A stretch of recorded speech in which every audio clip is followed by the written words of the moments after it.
Hello, Barbara Cole Salmeron here, and today I want to talk about a sensitive topic that I call victim or victory. And sometimes there's this messaging that's out there from the law of attraction that seems to sometimes blame the victim. Things like, what did you do to attract that? You might hear that, you might hear people say that, or you might just get that type of vibe that maybe something happened to you and someone asks, what did you do to cause that? Or what did you do to attract that? And that can be quite confronting if, and even insulting if you experienced any kind of assault or trauma, whether as an adult or as a child. And so I want to explain it in a different way. Hopefully that is helpful and clears up some of these misunderstandings. So the first thing I want to say is victimization. If you were assaulted or had some sort of trauma in your life, victimization, whether you were an adult or a child, is never okay. It's never okay, and it's not your fault. So I just want to start with saying that. If there's a trauma that happened, it wasn't your fault, and victimization is never okay. And so now what? Now, what do we do with that? And this is where sometimes you'll hear people talk about the victim mentality or the victim mindset. And that is something happened and it sucked. It was wrong. And we wish that it didn't happen, but it did. And so the question is, what will you do with your life now after that event? Will you let the trauma control you? Of course, there's a normal healing period. There are the stages of grief, which don't have any finite number of time to them or order to them. The stages of grief are worth looking up and educating yourself on that. And so you have to ask yourself, after this thing happened, will you let that trauma control you and control the direction of your life? Or will you claim victory over it? Will you overcome it? And will you claim victory over it for yourself and for others?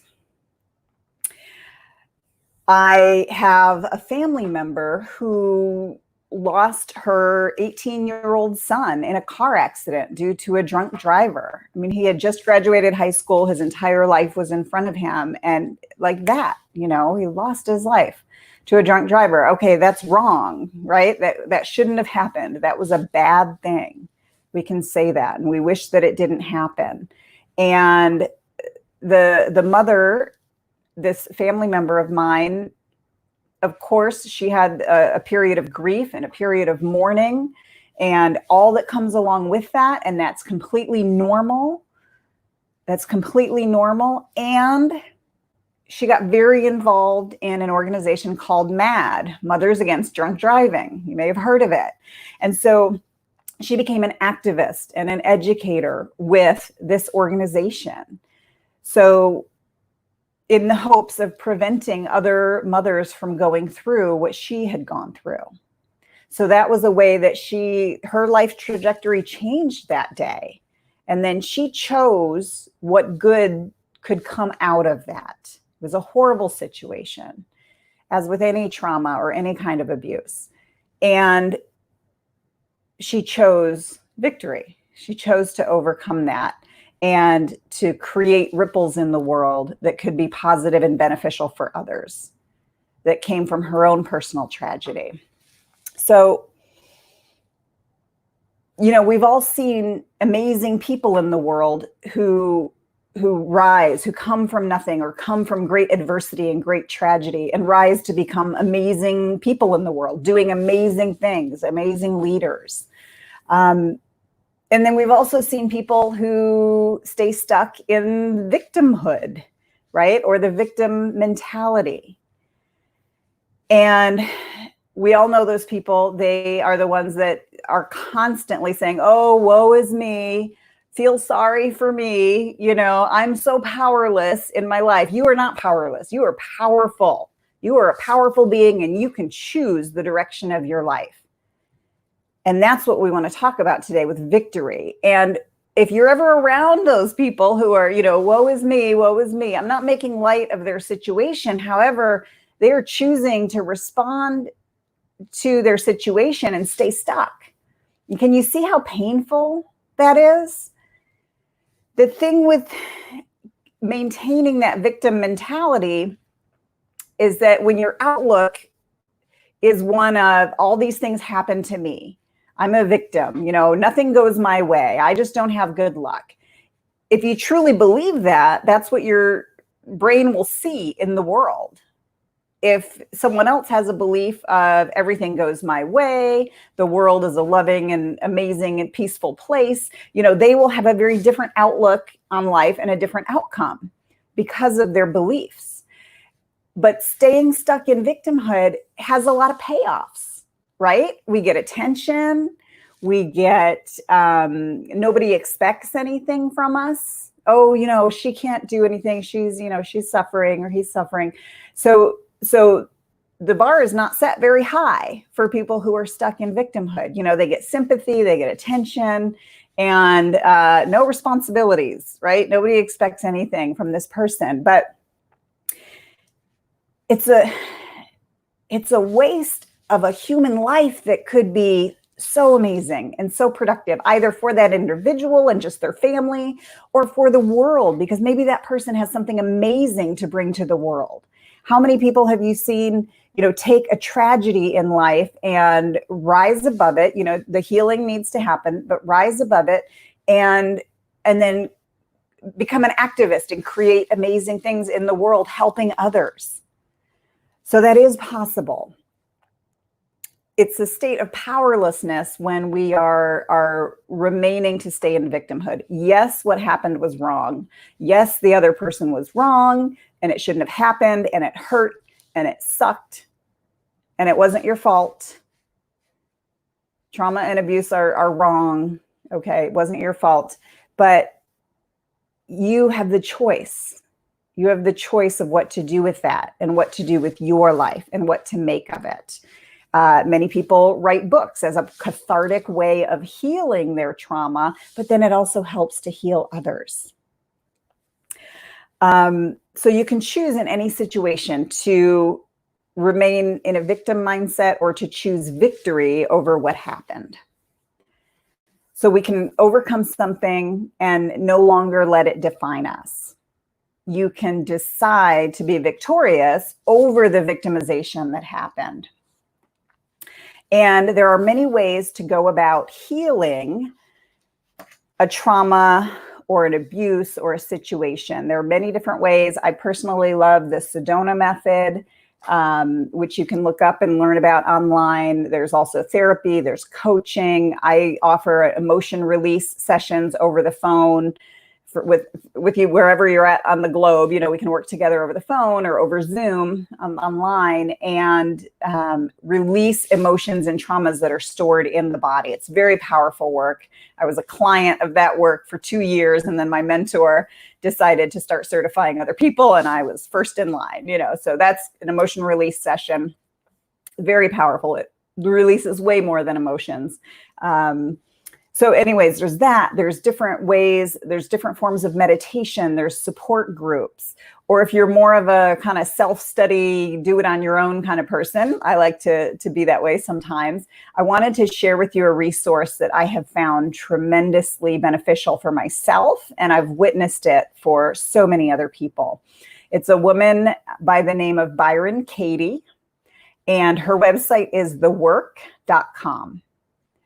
And the work is tremendous. So if you just go to her website, thework.com, there's a worksheet that she has that you can, I actually have it printed out here. It's just a one-page worksheet, very simple, one page.